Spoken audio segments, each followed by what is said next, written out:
नमस्कार, मैं हूं डॉक्टर गौरव। बात करते हैं देव उठान एकादशी के बारे में। छठ पूजा के बाद 4 नवंबर 2022 शुक्रवार को देव उठनी एकादशी का व्रत रहेगा।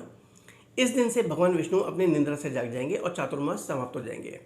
इस दिन से सभी प्रकार के मंगल कार्यों का प्रारंभ हो जाएगा। इसे प्रबोधनी एकादशी भी कहते हैं। इस दिन तुलसी विवाह भी होता है। इस दिन ही से जो पंढरपुर की यात्रा है वो प्रारंभ हो जाती है। देवोत्थान एकादशी या फिर जिसे देव प्रबोधनी एकादशी के नाम से भी जाना जाता है, भारत में मनाए जाने वाले प्रमुख पर्वों में से एक है। यह पर्व भगवान विष्णु को समर्पित है। यह एकादशी कार्तिक मास की शुक्ल एकादशी को पक्ष की एकादशी को मनाया जाता है। आषाढ़ शुक्ल पक्ष की एकादशी को भगवान विष्णु अपने 4 माह की निद्रा में चले जाते हैं और उसके पश्चात वे कार्तिक शुक्ल पक्ष की एकादशी के दिन ही उठते हैं। यही कारण है इस दिन को देवोत्थान एकादशी के नाम से भी जाना जाता है। इस दिन को वैष्णव संप्रदाय के लोग काफ़ी धूमधाम के साथ मनाते हैं। जो 2022 में जो देवोत्थान एकादशी है उसका जो पर्व है वो 4 नवंबर शुक्रवार को मनाया जाएगा। इस वर्ष इस पर्व का जो मुहूर्त है 4 नवंबर के दिन सुबह 6:35 से शुरू होगा और इसका जो समापन है वो 5 नवंबर 8:47 सुबह में होगा।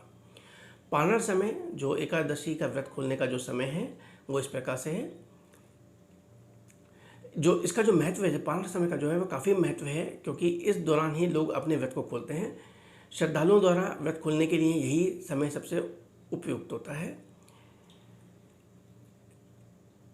इसके बारे में बताते हैं कि इस एकादशी को, देवोत्थान एकादशी को मनाते क्यों हैं। कार्तिक मास की जो शुक्ल पक्ष की जो एकादशी है ये दीपावली के बाद आती है और इस दिन को लेकर एक ऐसी मान्यता है कि भगवान विष्णु क्षीर सागर में अपने 4 माह के शयन के पश्चात जागते हैं और उनके जागने पर ही सारे शुभ कार्य और मांगलिक कार्य प्रारंभ किए जाते हैं। इसी के साथ इस दिन तुलसी विवाह का भी आयोजन किया जाता है। तुलसी विवाह के दौरान तुलसी के वृक्ष और शालिग्राम की शादी सामान्य विवाह की तरह से पूरे धूमधाम के साथ कराई जाती है। चूँकि तुलसी के वृक्ष को भगवान विष्णु की प्रिय भी कहा जाता है, इसलिए देवता जब जागते हैं तो उनके लिए प्रार्थना, सबसे पहले प्रार्थना तुलसी की सुनते हैं। वास्तव में तुलसी विवाह का अर्थ है कि तुलसी के माध्यम से भगवान विष्णु का आवाहन करना। इस विषय में शास्त्रों में कहा गया है कि जिन दंपतियों के कन्याएं नहीं होती हैं वे जीवन में यदि एक बार तुलसी का विवाह करके कन्यादान का पुण्य प्राप्त कर लें, उन्हें इन्हीं सांस्कृतिक और धार्मिक मान्यताओं के अनुसार देवोत्थान एकादशी का पर्व इतना ज़्यादा प्रसिद्ध है। यही कारण है कि लोग इस दिन को बड़े धूमधाम के साथ भी मनाते हैं। देवोत्थान एकादशी कैसे मनाते हैं, इसके पीछे रिवाज और जो हमारी पुरानी परंपराएं हैं वो किस प्रकार हैं, इसके बारे में भी जान लेते हैं। हर त्यौहार की तरह देवोत्थान एकादशी को मनाने का भी एक विशेष तरीका होता है। देवोत्थान एकादशी के पर्व पर भगवान विष्णु माता तुलसी की पूजा की जाती है।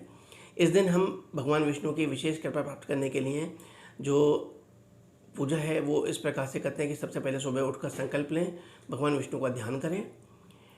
उसके पश्चात उनको जो है उसके पश्चात जो घर की सफाई करके स्नान आदि करें। अपने आंगन में भगवान विष्णु के चरणों की आकृति बनाएं।